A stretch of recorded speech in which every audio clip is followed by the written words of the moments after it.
चरणों में भारत के समस्त शिविरार्थियों और पाठशाला के समस्त विद्यार्थियों की तरफ से बारंबार नमोस्तु नमोस्तु नमोस्तु। चुल्लक जी को इच्छा में इच्छा में इच्छा। महाराज जी, एक साधक के जीवन में दो तरह का जीवन होता है। एक तो आध्यात्मिक जीवन, जिसमें उसे ये मानना पड़ता है कि मैं ही मेरा सब कुछ हूँ, मेरे अलावा मेरा कोई नहीं है और मुझे अपना ही उद्धार करना है। एक दूसरा जीवन होता है व्यावहारिक जीवन। व्यावहारिक जीवन में उसे समाज के लिए, सबके लिए कुछ न कुछ करने के लिए आगे बढ़ना पड़ता है। और जब वो आगे बढ़ता है तो उसकी ऊर्जा इतनी होती है कि वो बहुत तेज़ी से आगे बढ़ जाता है, और इतनी तेज़ी से आगे बढ़ता है कि उसके आसपास के लोग व्यर्थ में ही उससे ईर्ष्या करने लग जाते हैं, व्यर्थ में ही उसके प्रति द्वेष भरने लग जाते हैं। महाराज जी, आप तो अद्वितीय हो, आप दोनों तरह के जीवन को बहुत सामंजस्य से जी लेते हो, और आपने जिया भी है। मैंने इतने सालों से सबको देखा, और अब भी जी रहे हो और जियोगे। लेकिन महाराज जी, ग्रस्त होकर हम लोग इस तरह के दोनों तरह के जीवन किस तरह से जी पाएं और किस तरह से इन दोनों में सामंजस्य बिठा पाएं, जिज्ञासा है महाराज जी। व्यवहारिक और आध्यात्मिक जीवन ये दो अलग अलग नहीं है। व्यवहार में भी अध्यात्म छुपा है। जहाँ पूज्यवर समंत भद्र महाराज जी ने सम्यक दर्शन की चर्चा की, जो आत्मरूप होता है, उस सम्यक दर्शन में एक अंग प्रभावना रख दिया। प्रभावना का अर्थ ही होता है अपने गुणों के द्वारा दूसरे को गुणवान बनाना। अपने गुणों से, जिन गुणों से तुम प्रभावित हो, सामने वाले को भी वैसा गुणवान बनाने का भाव, ये सब अध्यात्म ही है। लोग ये समझते हैं कि व्यवहार अलग है, निश्चय अलग है। नहीं, व्यवहार निश्चय एक कड़ी है। जैसे लोग समझते हैं कि प्राइमरी अलग है और मिडिल अलग है, हाई स्कूल अलग है और कॉलेज अलग है। ये तीनों अलग अलग हैं या एक योग्य व्यक्ति की क्रमशः श्रृंखला है? क्रमशः श्रृंखला अलग नहीं है। प्राइमरी, मिडिल, हाई स्कूल, ये श्रृंखलाएं, क्रमबद्धता है। इसी प्रकार व्यवहार और निश्चय जीवन में ये क्रमबद्धता है। इन दोनों के बिना ना तो अध्यात्म पूरा है, जिस व्यक्ति के पास व्यवहार नहीं है वो कभी अध्यात्म ही नहीं हो सकता, और जिस व्यवहारी के पास अध्यात्म नहीं है वो व्यवहारी नहीं हो सकता। जैसे आज हमने कहा, एक सिक्के के दो पहलू हैं।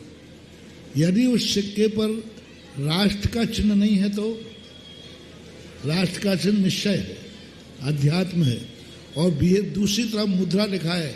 यदि मुद्रा गायब है तो, मुद्रा गायब है तो वो नोट खोटा है। ऐसा ही निश्चय और व्यवहार, व्यवहार मुद्रा है, निश्चय हमारा राष्ट्र है, और दोनों जिसकी जिंदगी में होते हैं वही जैन दर्शन का सूत्र माना जाए। रही बात जलने वालों की, जलने वाले कभी हमें भस्म नहीं कर सकते।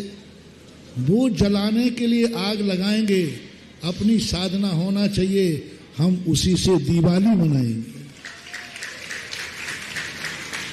उन्होंने दीप जलाया था, उन्होंने आग लगाई थी जलाने के लिए, लेकिन कला ऐसी थी कि जहां उन्होंने आग लगाई वो दीपक था।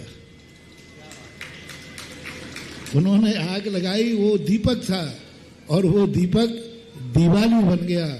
मैंने तो अपनी जिंदगी में यही देखा है, अभी तक की जिंदगी में, कि जब जब लोगों ने मेरी जिंदगी में आग लगाई, किसी कार्यक्रम में आग लगाई, वही कार्यक्रम दिवाली बन जाता है।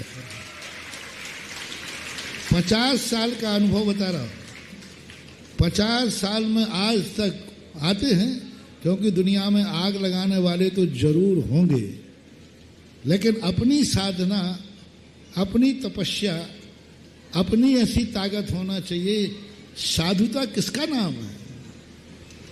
दीपक को दुनिया दीपक बना लेती है, लेकिन जलती हुई आग को जो दिवाली बना दे, यही तो चमत्कार है, और क्या तपस्या है। तो मैं तो यही कहता हूं, जलने वालों से मत डरो, जलने वालों को मत रोको, बस उस जल आग के लिए दीपक बनाने की कला सीख लो। जलने वालों को चुनौती है, यहाँ हमारी दिवाली ही दिवाली है। दिवाली का एक बहुत बड़ी कला है। जितने महापुरुष हुए उन सब के भीम के लिए दुर्योधन जलता था, लेकिन भीम जब भीम जला भीम की दिवाली हुई, जब दुर्योधन जला तब भीम की दिवाली हुई। तो बस ये कला सीखना है और जलने वालों को कभी बंद मत करो, क्योंकि उनसे एक फायदा है कि माचिस के पैसा नहीं लगते फिर, क्योंकि फिर माचिस खरीदना नहीं पड़ती, क्योंकि जली हुई आग में से दीपक ही तो बनाना है। और देख लीजिए ये दीपक ही तो बन रहे हैं। शिविर में लोग जले सो दिवाली मनी, महिला सम्मेलन में दीप जले, जो लोग जले तो दिवाली मनी। पाठशालाओं में कोई जल रहे होंगे तो लो आज अशोकनगर में महादिवाली मनी। सबसे बड़ा अभी तक के पाठशाला अधिवेशनों में सबसे बड़ा और आकर्षित पाठशाला अधिवेशन आज अशोकनगर वालों का हुआ। परीक्षाओं का समय होते हुए भी इतनी बड़ी जनता, 4-4.5 हजार लोग एकत्रित होना अपने आप में मायना रखते हैं। और आज जो जुलूस हुआ, मैंने भी पहली बार बैठ करके कोई जुलूस देखा। मुझे तो कभी जुलूस देखने को मिलता ही नहीं, क्योंकि हम तो पीछे चलते हैं। और आज पहली बार बैठ करके जुलूस देखा कि जुलूस ऐसा भी होता है। और 1 घंटे 5-7 मिनट तक हम चौराहे पर वहाँ बैठे रहे और देख करके लगा कि वस्तुतः कितनी अच्छी प्रभावना। क्यों अपन सोचो ही मत, अपन अपना सोचो। दुनिया ने क्या किया है हमें इससे कोई मतलब नहीं। हमारे यहाँ तो दिवाली हुई है, ये आनंद हमें है। उन्होंने जहां आग लगाई थी वहां तो दीपक था। वैसे एक बात बताएं कि आग लगाने वाले कोई एक होते हैं, लेकिन यहाँ तो पूरा भारत दीपक लेकर खड़ा है। आज सुबह की घटना सुनाऊं। पाठशाला के भाई लोगों ने मुझे फोन किया कि गुरुदेव गांधी पार्क पर चौराहे पर पहुंचेंगे, अब वहां खड़े तो रहेंगे नहीं, अपन क्या करें। हम पहुंचे वहां, देखा तो वहां पर एक झांकी आगामी दिनों के लिए लगना थी।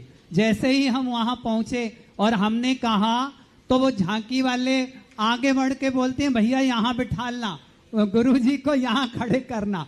मतलब वो झांकी किसी और चीज के लिए तैयार कर रहे हैं, लेकिन महाश्रवण की आगवानी कर ली। अब दूसरी बात देखो, वहां पर तखत रखे हुए थे। हमने सोचे यहाँ से तखत ले जाएंगे, सुबह का टाइम है, व्यस्त है सब, ठेले वाले ये वो सब, पूरा अशोकनगर व्यस्त है। वहां पर जो दुर्गा जी की मूर्तियां बेच रहे थे गरीब लोग, वो आगे आके बोले भैया ये तखत ऊपर रख लो तुम, महाराज जी हमारे तखत पर बैठ जाएंगे।